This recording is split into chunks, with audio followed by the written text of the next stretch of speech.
Salut à tous et bienvenue dans ce nouvel opus de Asbara en tandem. J'ai la chance d'être avec Jérôme pour justement attaquer un sujet un petit peu particulier et diablement d'actualité.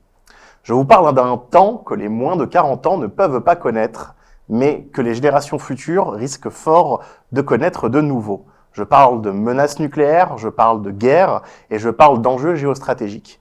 Et au cœur de toutes ces nouvelles donnes, de toutes ces nouvelles menaces sur l'équilibre de la planète, il y a un organisme qui existe depuis fort longtemps et dont on va aborder aujourd'hui la signification et les nouveaux enjeux.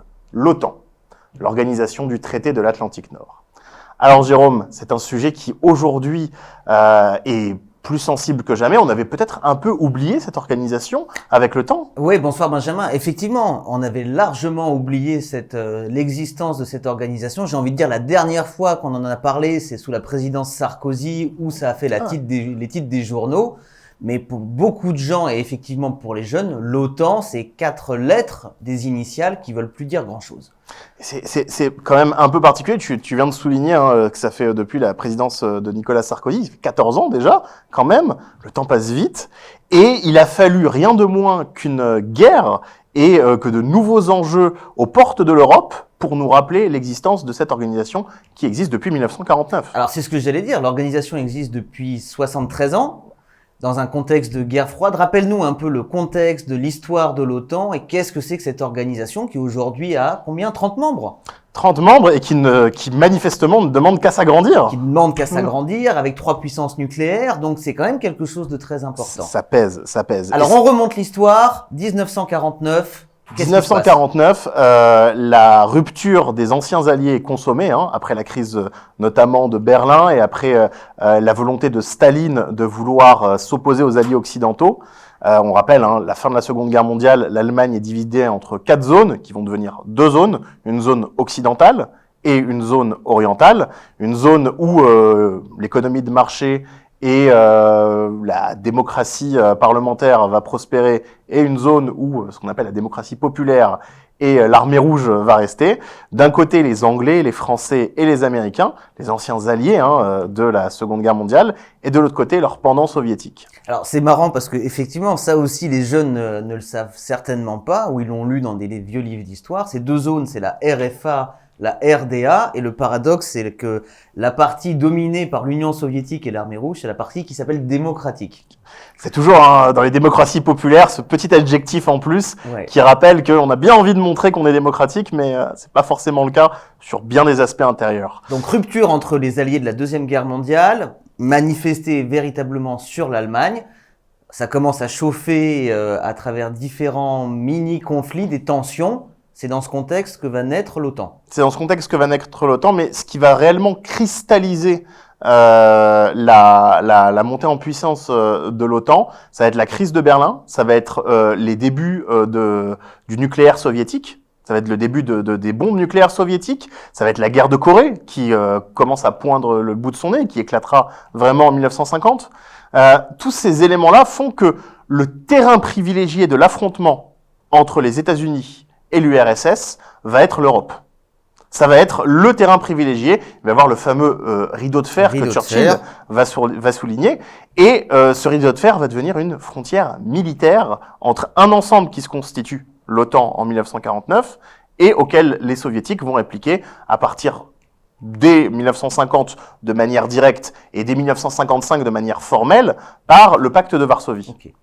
Donc on a 2 gros blocs militaires qui se constituent l'un face à l'autre, et il va y avoir une compétition entre les 2. Alors, concrètement, l'OTAN, c'est quoi? C'est un groupe de pays qui mettent en place quoi? Un pacte de défense? Alors, c'est un pacte de défense, mais un petit peu particulier. Il y a 2 volets à l'OTAN. Il y a un volet politique, donc il y a un secrétaire général qui est nommé parmi tous les membres de l'organisation, et il y a un volet éminemment militaire. Et on va pas rappeler tous les articles de la charte de l'Atlantique Nord, mais grosso modo, la totalité des éléments de l'OTAN doivent se mobiliser en cas d'attaque sur le territoire d'un État membre. Concrètement, c'est l'article 5.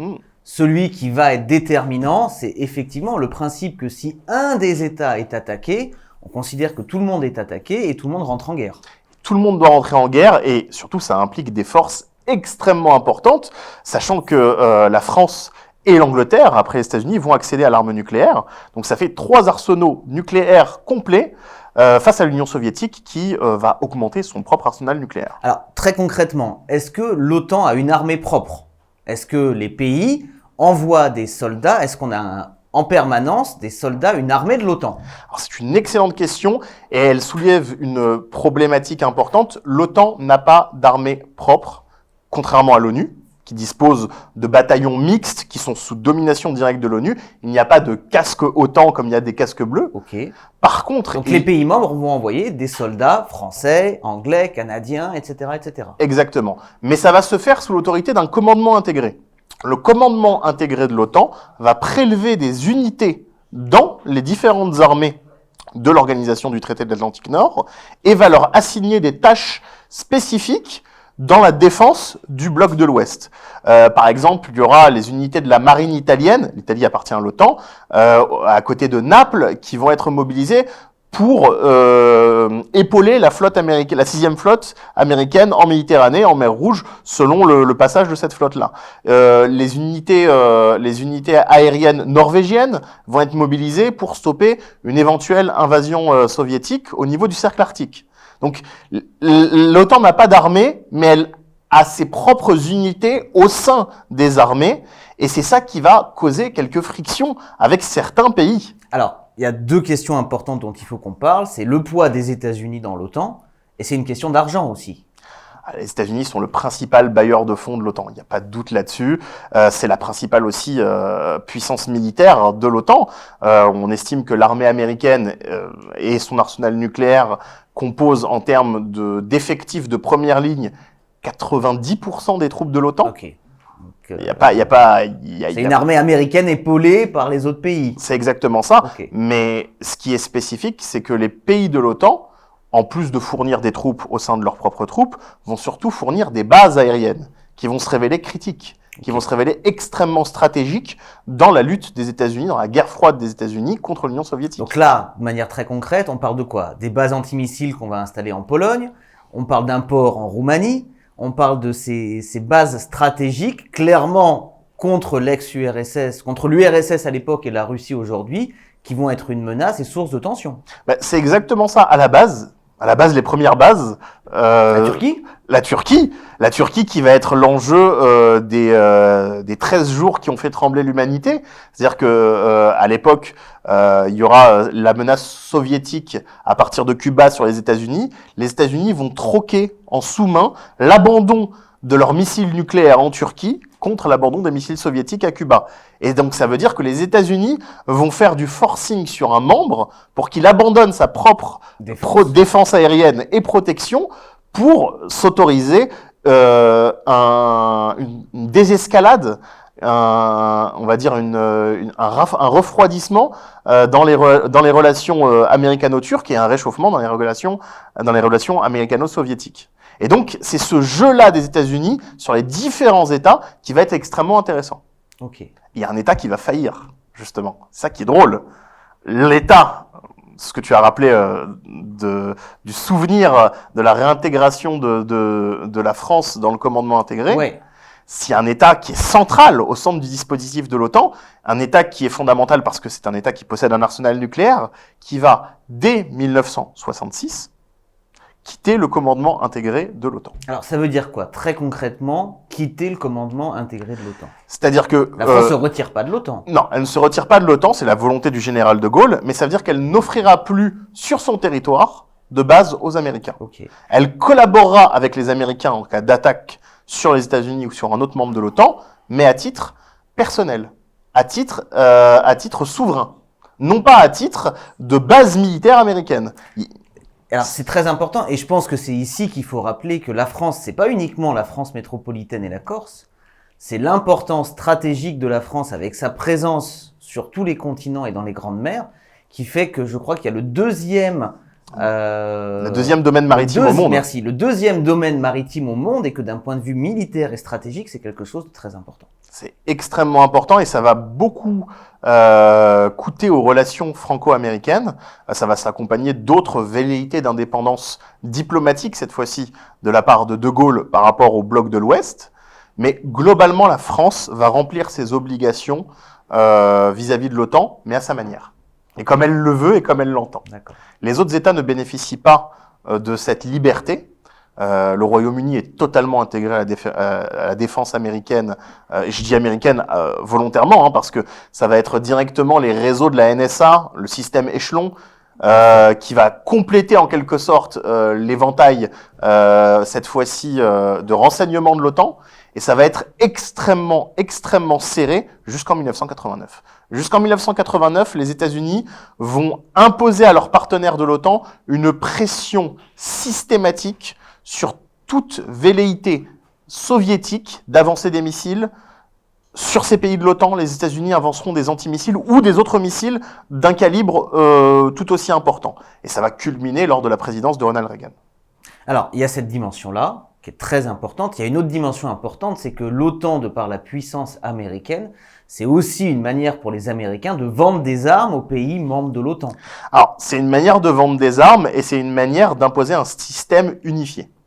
Maintenant, soyons entièrement honnêtes, quelques États vont faire de la résistance. Bon, ne parlons pas de la France, qui, justement, par l'impulsion du général de Gaulle, va avoir une industrie de l'armement plutôt indépendante, qui va produire ses propres avions, sa propre frappe de dissuasion nucléaire, ses propres sous-marins, qui va totalement intégrer au niveau de ces industries nationales justement pas mal d'éléments propres qui sont bizarrement réutilisés par un autre pays de l'OTAN contre un autre pays de l'OTAN. Je parle de la Grèce et de la Russie. Et la Turquie, pardon. Ouais. La Grèce et la Turquie. Deux pays membres. Deux pays membres. Deux pays qui sont rentrés à une année d'intervalle dans le pacte et deux pays qui vont se faire la guerre, littéralement. À la fois en mer Égée et à la fois à Chypre. Donc situation complètement inédite. Complètement inédite. Et les Grecs vont utiliser du matériel français, donc d'un pays de l'OTAN, Ouais. et les Turcs vont utiliser du matériel américain, donc d'un autre pays de l'OTAN. C'est proprement inédit, au milieu de la guerre froide. Ça va causer peut-être une certaine disparité au niveau de l'OTAN lorsque la menace soviétique ne sera plus là. Alors, on va avancer effectivement dans le temps. La menace soviétique disparaît avec l'éclatement de l'URSS. Et à ce moment-là, on peut s'attendre à ce que l'OTAN disparaisse. L'OTAN pourrait disparaître parce que le but de l'OTAN, c'était clairement les pays du pacte de Varsovie, l'URSS et tous ses pays satellites, la peur d'une attaque, l'éclatement de l'URSS, l'indépendance au fur et à mesure de ces anciens pays. On pourrait penser que l'OTAN n'a plus de raison d'être et que chacun rentre chez soi. C'est l'a priori qui va être sous-entendu entre George Bush et Mikhail Gorbatchev. George Bush, père. Père, oui, le premier, on fait bien de le préciser. Le père et Mikhail Gorbatchev, en quelque sorte, les États-Unis s'interdisent d'intervenir militairement dans les anciens partenaires du pacte de Varsovie, en échange de quoi toutes les troupes soviétiques se retirent de ces pays-là. Par contre, les troupes russes, les troupes anciennement soviétiques mais les troupes russes, vont rester dans les pays de l'ex-URSS. Faut faire le distinguo. Un pays comme la Pologne, par exemple, est un pays indépendant. Ouais. Même sous la période communiste, officiellement, c'était un pays indépendant qui disposait de sa propre voix à l'ONU. Et voilà. Son armée. Ouais.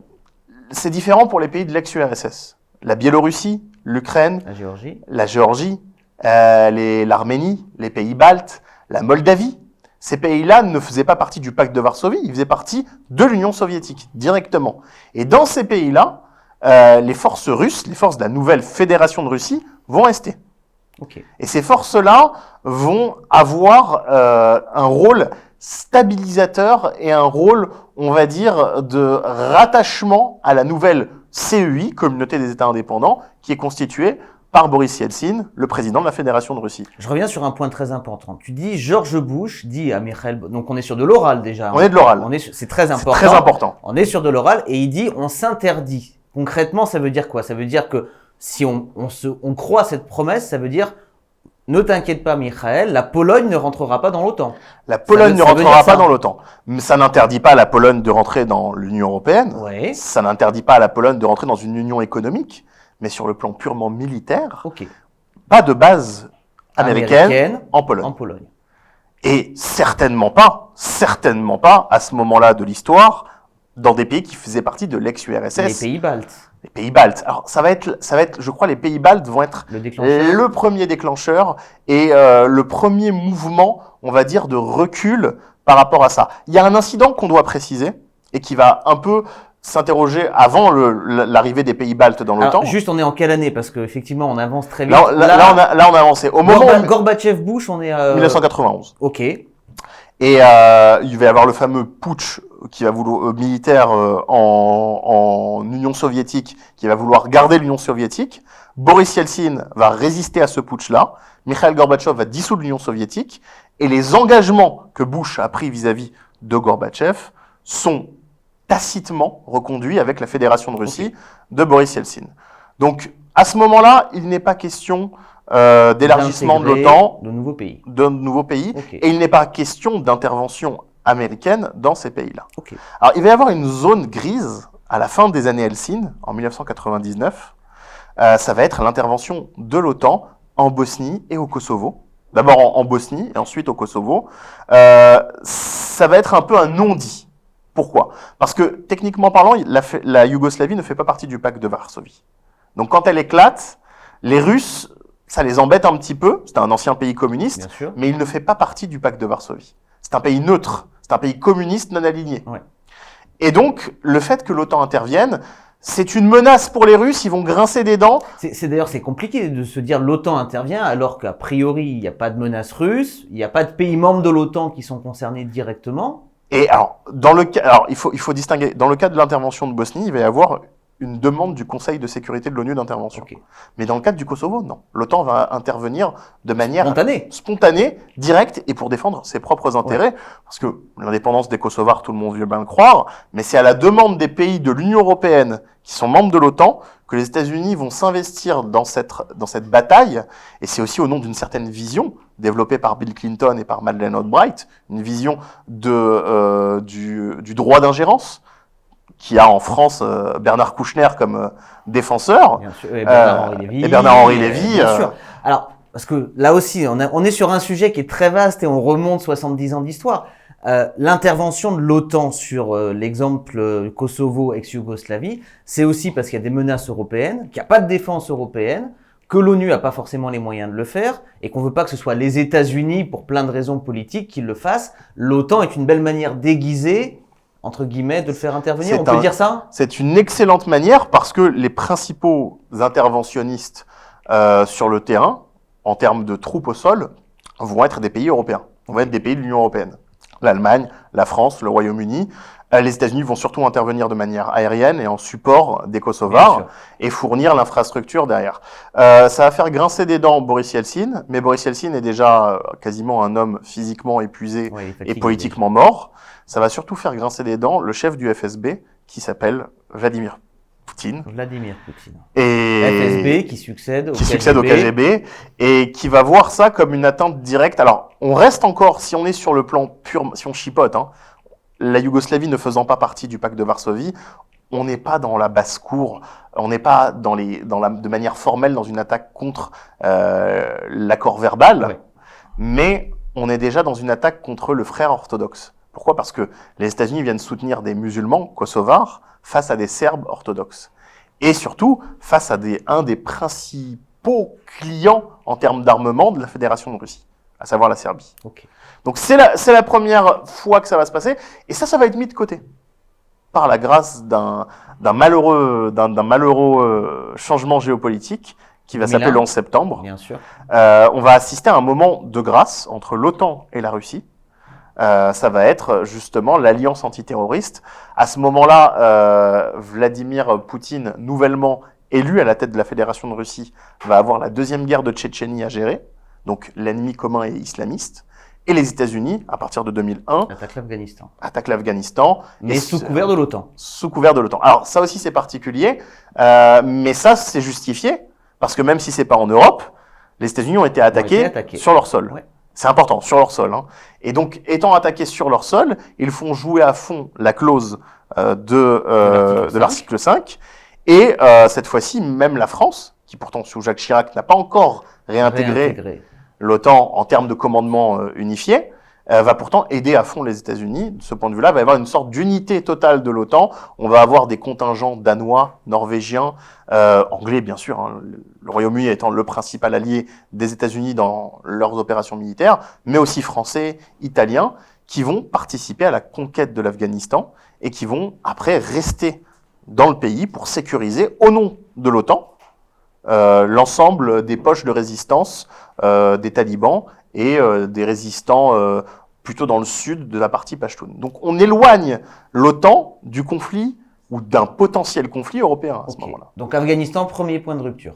Ensuite, on va avoir la fin de la lune de miel entre les États-Unis et la Russie au niveau de l'alliance antiterroriste, parce que la guerre de Tchétchénie, c'est terminé, que les États-Unis entre-temps ont attaqué l'Irak, et que déjà, même au sein de l'OTAN, ça a créé une petite fissure, des tensions. Hein. L'Allemagne et la France se désolidarisant de l'aventure américaine en Irak. Et faut pas oublier que Saddam Hussein avait gardé des liens très importants avec la Russie, de très bonnes relations. Faut pas oublier que la Russie était un des principaux fournisseurs d'armes de l'Irak. Donc c'est toujours des relations très proches de ce point de vue-là.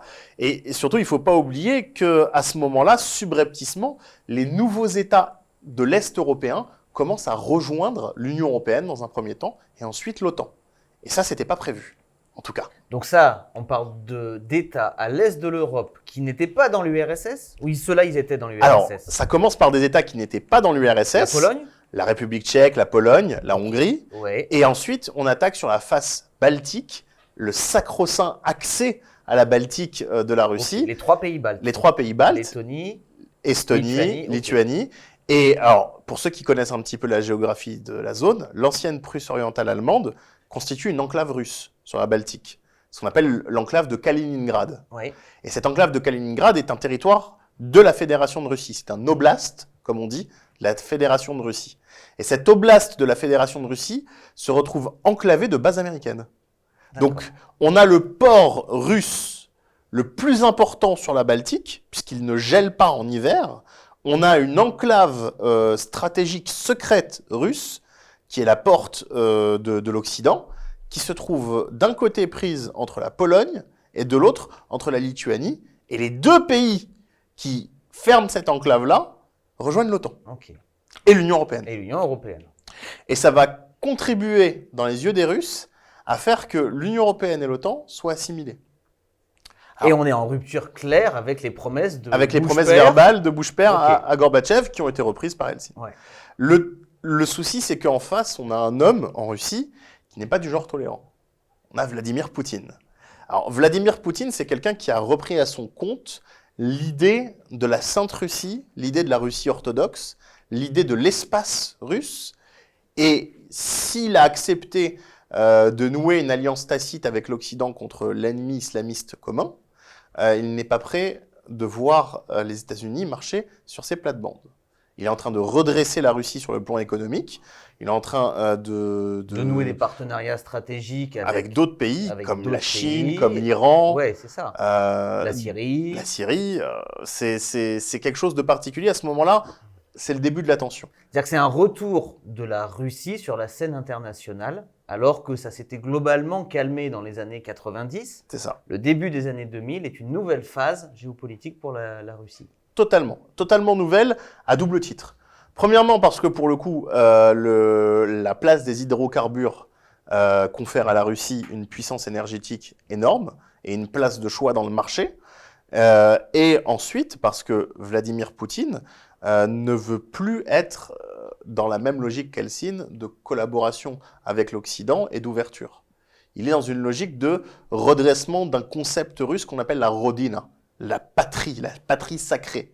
Et donc, il va invoquer l'effort patriotique justement pour redresser les cœurs russes et faire front contre l'envahisseur de l'Ouest. Faut se souvenir que historiquement, la Russie a toujours craint 2 types d'envahissement. L'envahissement par les Mongols, l'envahissement par l'Est, et l'envahissement par l'Ouest, par les Suédois, par les chevaliers porte-glaives allemands. et surtout par l'Allemagne nazie. Encore aujourd'hui, un des jours les plus importants en Russie, c'est l'envahissement de la Russie soviétique par l'Allemagne nazie, et donc le danger vient de l'Ouest pour la Russie. Et quel est le berceau russe? Quel est le sacro-saint endroit fondateur de l'histoire russe? La Géorgie? C'est l'Ukraine. L'Ukraine, Kiev, qui va cristalliser toutes les passions et qui va cristalliser le dernier bastion russe dans les pays qui composaient jadis l'Union soviétique. Alors, on va arriver à l'actualité brûlante Là, que on tu arrive viens directement. nous introduire. Kiev, l'Ukraine. Alors, l'Ukraine, en 1991, s'est séparée de la Russie et de la Fédération de Russie. Il y a eu un échange de bons procédés. L'Ukraine a donné son arsenal nucléaire à la Russie. Et la Russie a dit que jamais elle n'envahirait l'Ukraine. Voilà, mais c'est Helsinki qui a signé. Donc on voit que les promesses n'engagent que ceux qui les croient. Et à ce moment-là, en fait, la Russie n'avait pas tellement besoin d'envahir l'Ukraine pendant toutes ces années, hein, pendant les années Helsinki et même les premières années Poutine, parce qu'il y avait un pantin russe à la tête de l'Ukraine. Lorsqu'il y a eu les fameuses révolutions orange en Russie, révolution des roses en Géorgie, on a eu dans ces pays-là des velléités de rejoindre l'Occident. Elles ont été sanctionnées. Sanctionnées dans un premier temps en Ukraine, par le retour d'un président pro-russe, et sanctionnées directement en Géorgie, par une guerre directe. Et la méthode de la Russie, pour garder ces pays et les garder de l'intégration à l'OTAN, c'est une méthode qui a fait ses preuves, c'est celle des minorités nationales. C'est-à-dire qu'il existe en Ukraine des russophones. C'est une revendication de minorités russophones qui permettent que la Russie utilise pour légitimer des interventions. Tout à fait. En gros, l'Est de Ça fait beaucoup penser à l'Allemagne nazie à une autre époque. C'est ce que beaucoup de gens font ce parallèle-là, mais il ne faut pas oublier que c'est également la politique qui a été celle de toutes les puissances coloniales au cours de leur histoire. Toutes les puissances coloniales ont dit nos nationaux sont attaqués, nous allons les défendre, et pour les défendre, on va envahir le pays d'à côté. Bien sûr. Donc, mais c'est vrai que cet exemple-là... C'est vrai que l'exemple des minorités allemandes sous Hitler est frappant, a marqué les esprits. Okay. Mais la Russie va mettre au pas la Géorgie et va mettre au pas l'Ukraine, et surtout va établir un parallèle important avec le rapport de force américain. En gros, vous voulez rejoindre les Américains ne se mouilleront pas pour vous. Nous, par contre, on noiera votre révolution dans le sang, et on n'aura pas peur de le faire. Je vous invite à voir un peu le visage de l'ancien président ukrainien qui a voulu se rebeller contre la Russie. À l'époque où vous aviez Yanukovych et son empoisonnement au polonium. La Russie n'a pas peur d'utiliser des méthodes violentes, brutales. Elle le montre en Ukraine, elle l'a montré en Géorgie, elle l'a montré également en Transnistrie, c'est-à-dire la Moldavie qui touche la Roumanie. Vous avez une garnison russe, et cette garnison russe-là verrouille la frontière de la Moldavie.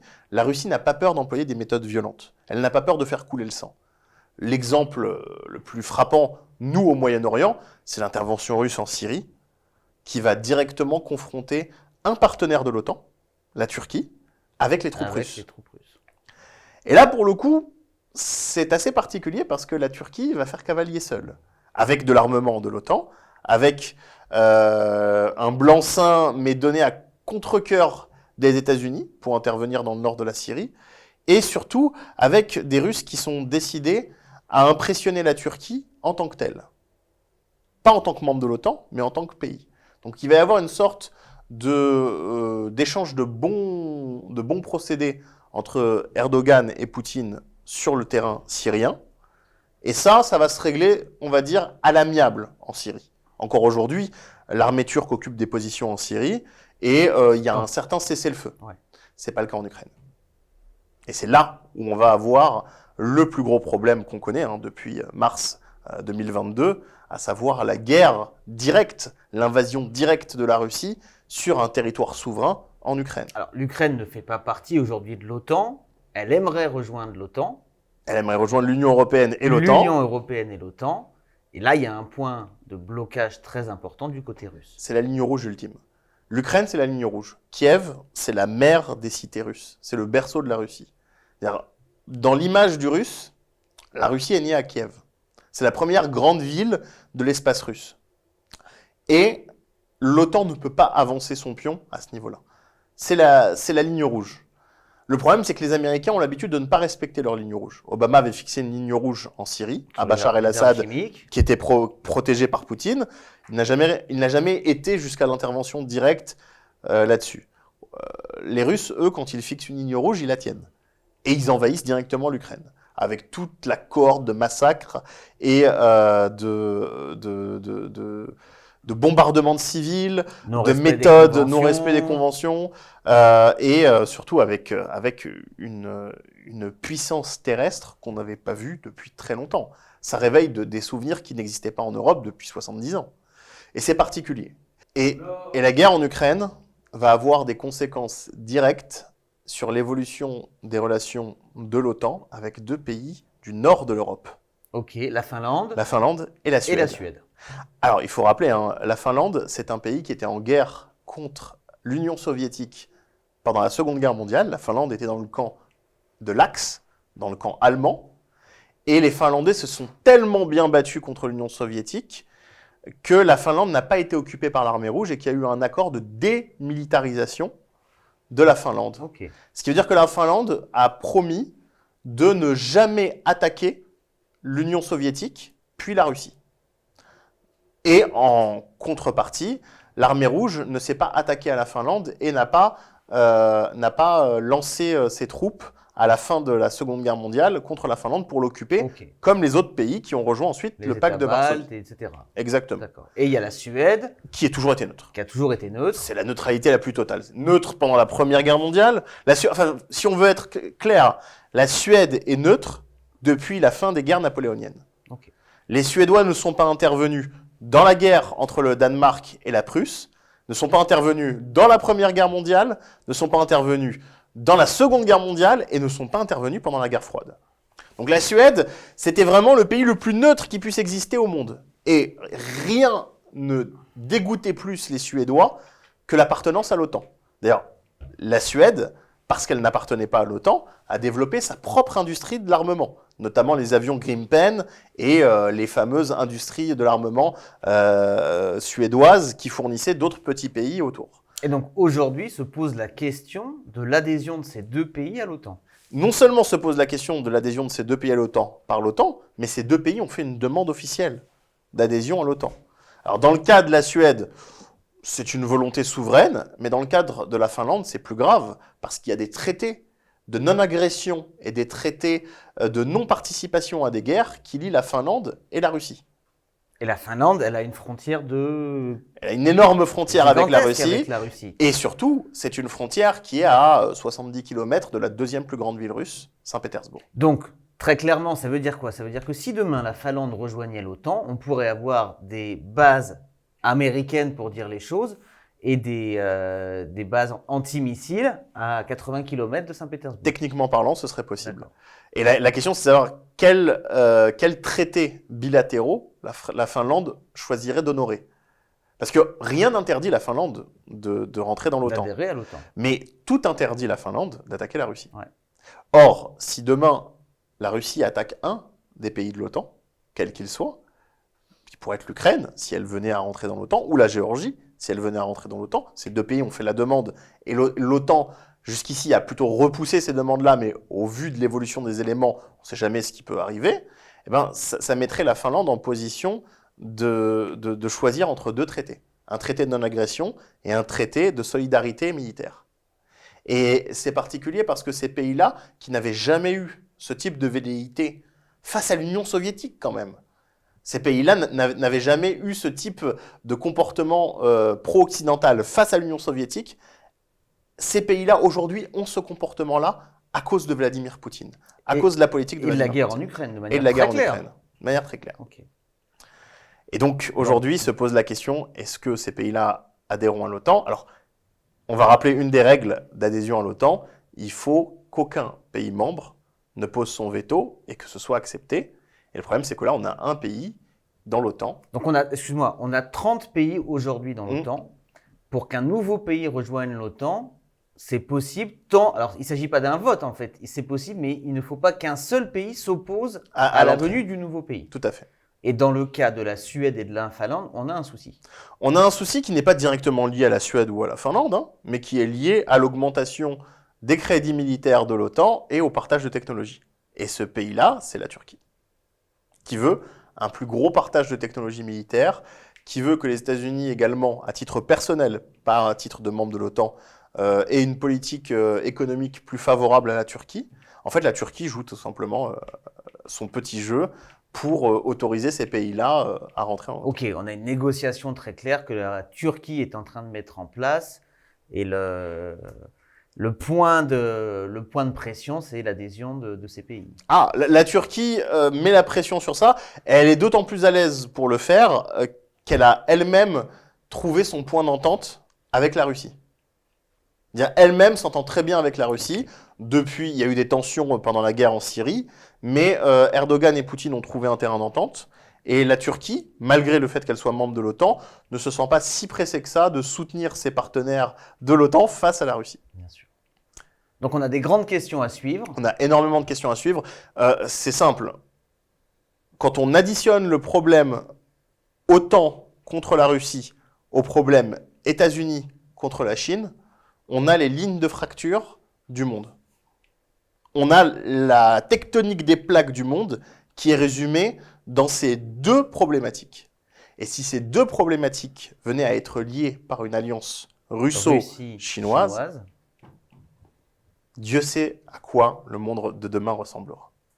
Bon, je te donne rendez-vous dans quelques mois pour qu'on fasse le point sur la situation. Exactement, on verra un petit peu où en est le compteur. Merci beaucoup Benjamin pour tous ces éléments passionnants sur l'OTAN et les grandes questions géopolitiques qui se posent dans les années à venir. Merci à toi Jérôme.